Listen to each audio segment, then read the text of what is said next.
여러분, 이제 자영업자들이 거의 한계치에 도달했다, 이렇게 이야기할 수 있을 것 같습니다. 그만큼 자영업자들의 어떤 경제는 2018년, 2019년을 거치면서 소득 주도 성장 정책이 완전히 망쳤고요. 2020년 코로나19가 덮치면서 엎친 데 덮친 격이 됐습니다. 문제는 장기화됐다는 데 있습니다. 2018년, 19년, 20년 이게 오랫동안 계속 어려워지니까 이제 더 이상 버티지 못한다, 이런 얘기가 나오는 겁니다. 저는 경기도 포천시 소월읍에 있었던 한 식당 주인의 어떤 극단적인 선택, 진짜 안타깝다고 생각을 합니다. 이게 식당에서, 다른 것도 아니고 식당에서 극단적 선택을 했다는 정황이 확인이 됐고요. 그러면서 지난 수년간 걱정을 달고 살았다, 이런 주변의 이야기까지 진짜 안타깝습니다. 사실 코로나19가 들이치면서요, 직원들에게 월급도 제때 못 줬다고 합니다. 부채는 부채대로 쌓여가고 경제난은 경제난대로 엄청 커졌다는 이야기예요. 결국 50대 식당 주인이 그만 엉뚱한 생각을 했던 거죠. 여러분, 제발 포기하지는 마세요. 버텨내면 기회는 있습니다.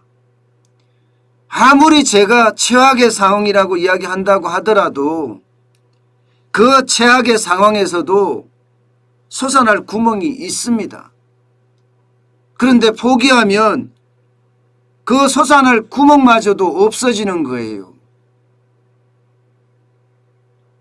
제가 이게 길어지면 길어지는 대로 자영업자들이 줄폐업에 무더기 폐업이 나오고 그 다음에는 최악의 상황이 될 거라고 말씀을 드렸는데, 그런 상황이 지금 현장에서 일어나고 있는 이야기입니다.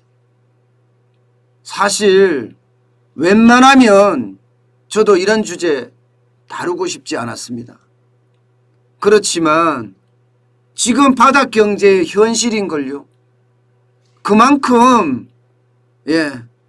바닥 경제에 종사하는 사람들 이제 버티지 못한다는 이야기가 됩니다.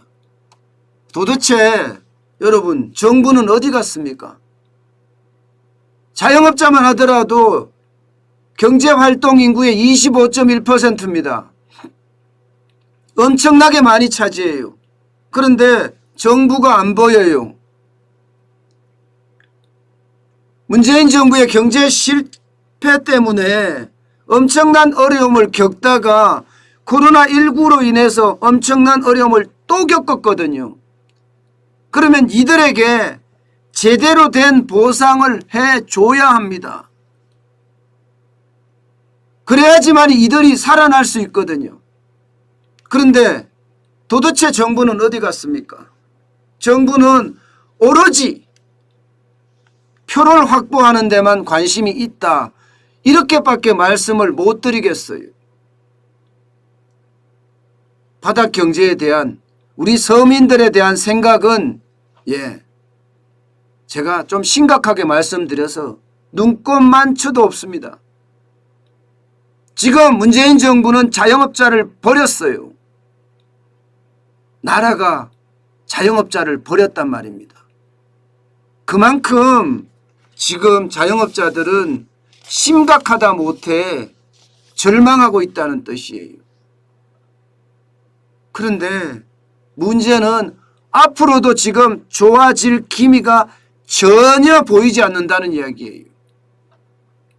여러분 보세요. 최저임금 안 그래도 많이 올라서 문재인 정부의 소득 주도 성장 정책이 자영업자를 완전히 망쳤잖아요. 그런데 또 올려달래. 또 노조 편을 들어서 지금 1,800원을 올려달랍니다. 최저임금을 말입니다. 23.9%. 여러분 2018년, 2019년 자영업자들이 왜 줄폐업을 했습니까? 왜 무더기 폐업을 했습니까? 최저임금이 너무 갑작스럽게 올라서 그렇습니다.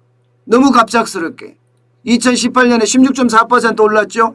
2019년에는 10.9%가 올랐습니다. 2년 사이에 30% 가까이 올랐습니다. 이게 최저임금만 오르면 최저임금만 오른 게 아니잖아요.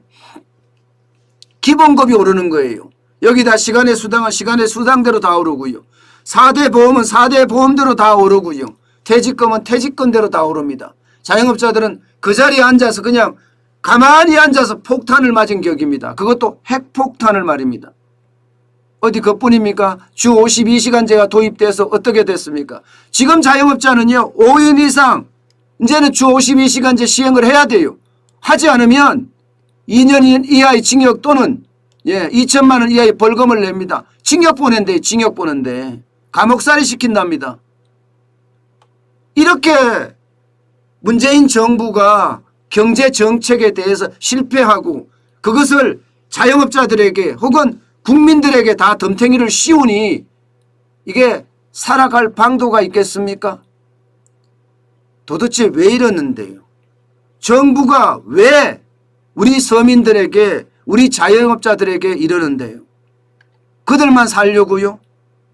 도대체가 그들만 살려고 하는 이유를 잘 모르겠어요. 권력이 그렇게 욕심이 많은 건가요? 여러분 지금 자영업자들은요 최저임금을 또 올린다 그러죠. 여기다가 코로나 때문에 또 죽어나가고 있습니다. 델타 변이가 엄청나게 많이 확산되고 있는 중이에요.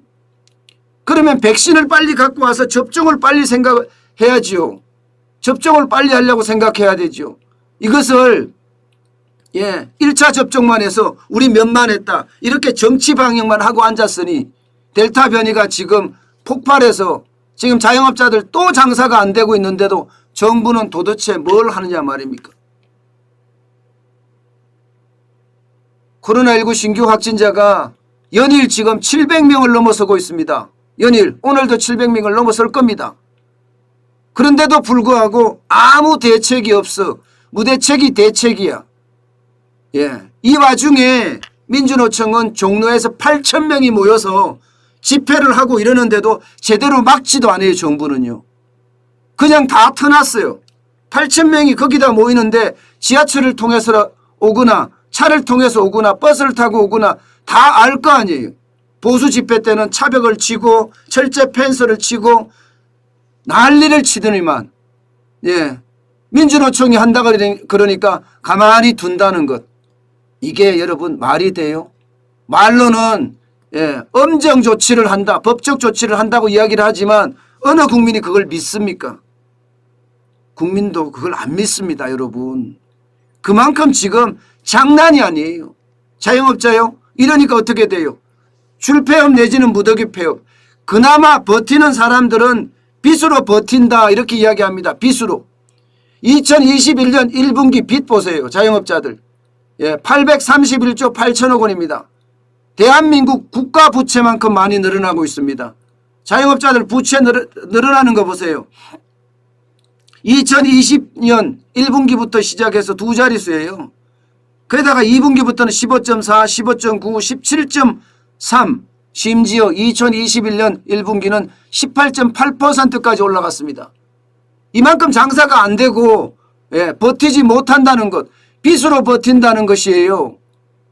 심지어 말입니다. 여기서 끝나지가 않습니다. 다중채무자는 더더욱 많이 늘어났습니다. 이 금액 중에 여러분 500조 가까이가 지금 다중채무자들의 금액입니다.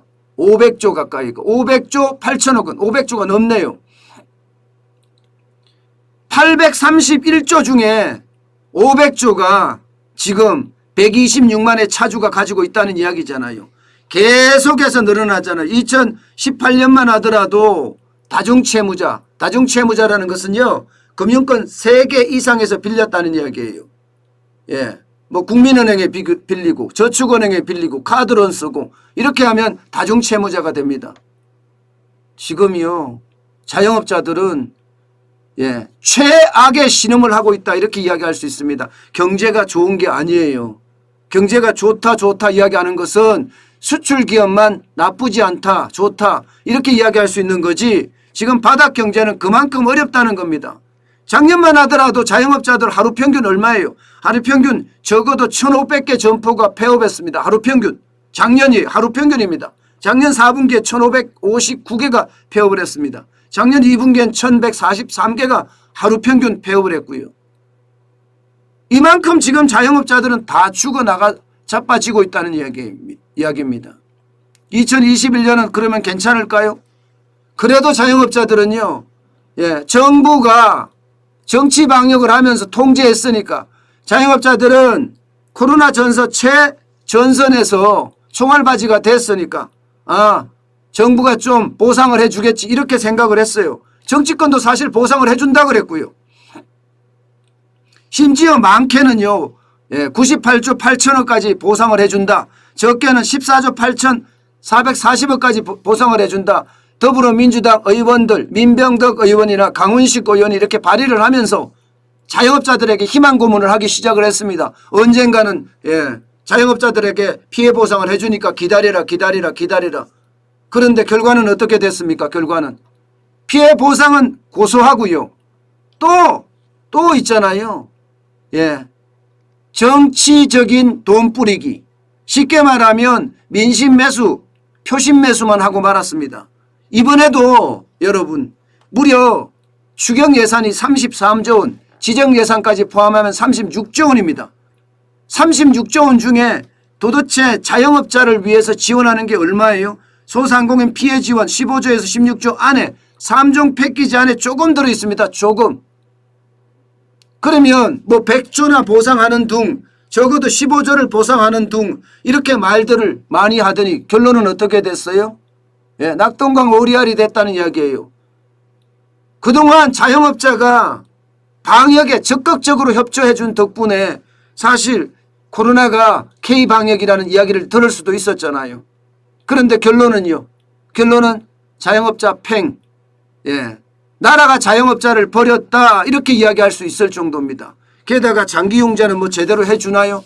그러면 자영업자들은 어떻게 돼요? 자영업자들은요. 앞으로도 뻔한 일정만 보입니다. 뻔한 일정만. 도대체 자영업자에게 왜 이러는데요? 자영업자들은 결국은 문을 닫아야 됩니다. 이제는 재료비도 오르죠. 인건비 올랐죠. 코로나 벽 못 넘습니다. 지금 많은 사람들이 이렇게 가게에다가 그만두겠다는 팻말을 붙이고 그만둡니다. 그런데 여러분도 알다시피 하던 일을 그만두면 뭘 합니까? 평생 자영업만 하고 살았는데 자영업을 그만둔다고 생각해 보세요. 그러면 뭐 하냐고요. 저는 이런 충격적인 일이 이제 그만 벌어져야 되는데 앞으로도 더 심각하게 벌어질 가능성이 있을 것 같아서 두렵습니다. 진짜 두렵습니다. 여러분 이게 희망이 진짜 조금이라도 보여야지 사람이 버텨냅니다. 희망이 없으면 버텨내지 못한다는가요? 경기도 포천에서 이런 일이 벌어졌다는 자체가 그것도 식당 안에서 그런 극단적인 선택을 했다는 자체가 지금 바닥 경제가 얼마나 심각한지 그것을 단적으로 보여주는 지표가 아닌가 저는 생각을 합니다. 제가 오죽했으면 나라가 자영업자한테 왜 이러는데요 이런 표현을 썼겠습니까? 그만큼 지금 자영업자들은요 나라가 아닌 나라에 살고 있다 뭐 이런 표현까지 지금 쓸 정도입니다. 그만큼 심각하다는 이야기예요. 제발 나라다운 나라가 됐으면 좋겠습니다.